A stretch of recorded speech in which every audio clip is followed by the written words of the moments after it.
उस दिन एक बंदा पीछे से आया और उसको गोली साइड में रख के उससे पूछा हिंदू है कि मुसलमान? मुसलमान है तो पहले कलमा पढ़ के दिखा।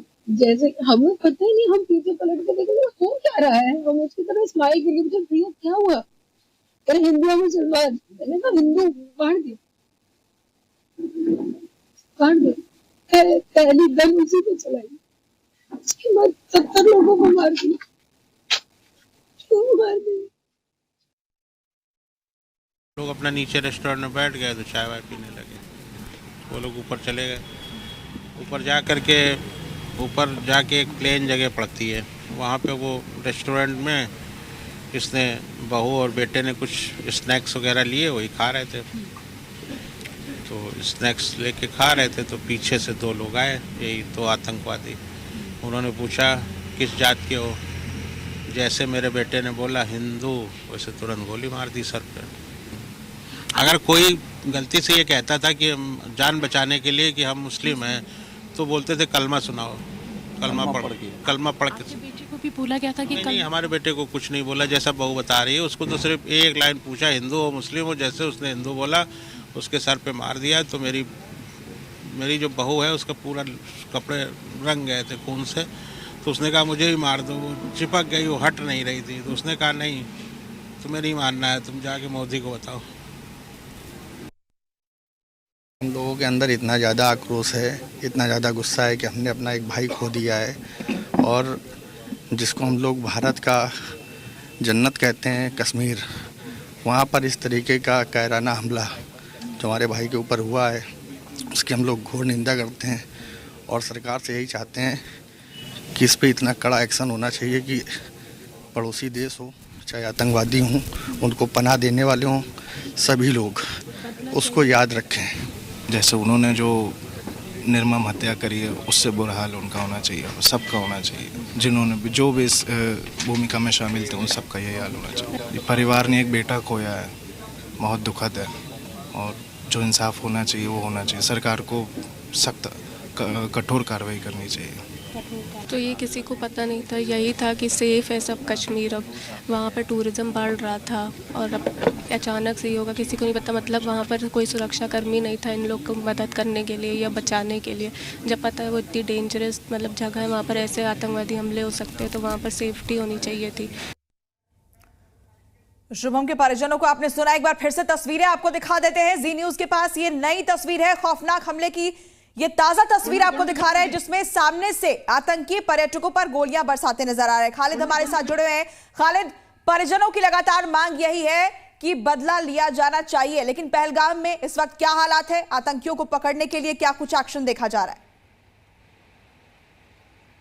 बिल्कुल, पहलगाम में अगर हम आज बात करें तो पहलगाम से लेकर बायसरन, अनंतनाग, दक्षिणी कश्मीर के सभी ज़िलों में जो है अलर्ट पर है सुरक्षा बल, और कॉम्बिंग ऑपरेशन मैसिव चलाया जा रहा है। इंडियन आर्मी और साथ में साथ Jammu Kashmir police, SOG, CRPF के कमांडोज, आर्मी के कमांडोज नवीनतम गैजेटरी के साथ जो है ये ऑपरेशन कर रहे हैं। हेलीकॉप्टर्स 3 से 4 इम्प्रेस किए गए हैं जो लगातार इन जंगलों के ऊपर जो है उड़ते हुए दिख रहे हैं, और कोशिश कर रहे हैं कि मूवमेंट को ट्रैक किया जाए, क्योंकि ये बहुत ही वास्ट पीर पंचाल रेंज है।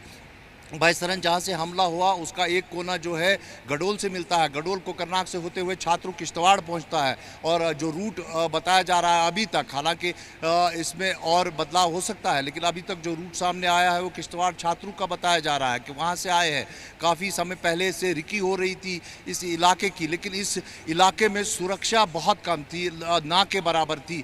जिस इलाके में, बायसरन इलाके में 1 से 2,000 पर्यटक प्रतिदिन जाते हैं, वहाँ पर न कोई सिक्योरिटी एस्टैब्लिशमेंट है, ना कोई सिक्योरिटी कैंप है। वो भी एक सवाल है जो लोग उठा रहे हैं, खासकर पर्यटक उठा रहे हैं कि अगर इतनी संख्या में वहाँ पर्यटक घूमने जा रहे हैं तो सुरक्षा के लिए कुछ ना कुछ वहाँ पर इंतज़ाम होने चाहिए। और अगर रेनफोर्समेंट वहाँ पर भेज दी है तो आपको 30 मिनट लगते हैं रेनफोर्समेंट को भेजने के लिए। 17 मिनट तक ये हमला चलता रहा, उनको भी शायद ये पता था कि 30 मिनट तक यहाँ मदद पहुँच सकती है। और उसके बाद जो पहला हॉस्पिटल है वो भी 30 मिनट की दूरी पर है।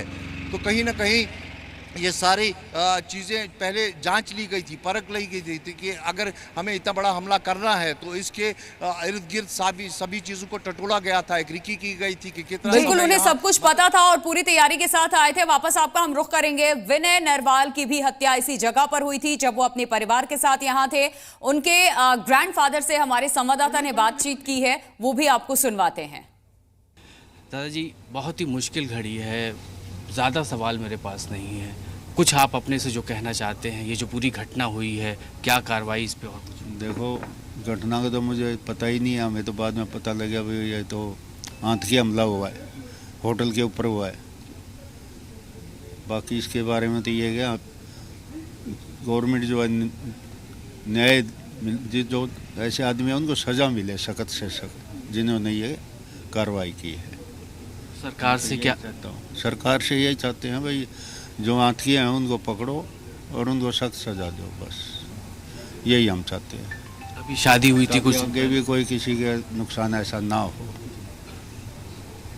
अभी कुछ दिन पहले शादी भी हुई थी, घर का माहौल दूसरा था, अब खुशी का माहौल था, लेकिन अब 4 ही दिन तो है। 19 तारीख की रिसेप्शन थी, 20, 21, 22 को ये हादसा हो गया। 1:30 बजे हमला हुआ है। वहाँ होटल में घूमने गए थे बच्चे, जाते ही आजकल तो बालक ये। आखिरी बार विनय से जो बातचीत आपकी हुई थी, क्योंकि बताया था आपने गुड़गांव यहाँ से गए थे, आखिरी बात जिस दिन गुड़गांव गए उस दिन घर ही बात हुई थी। बस उन्होंने कहा था कि दादाजी अपना ध्यान रखना, खूंची भर के मेरी ये कहा था। बहू ने भी यही कहा था, दादाजी ध्यान रखना। मेरी जब फीवर ही थी जाते वक्त भी, तो यही बात हुई। आगे कोई फ़ोन पे मेरे से कोई बात नहीं हुई। रात को वो पहुँचे थे, ना मेरे से बात करी, उसके पापा से बात हुई है रात को पहुँचने पर, बस उसके बाद कोई बात नहीं हुई हमारे।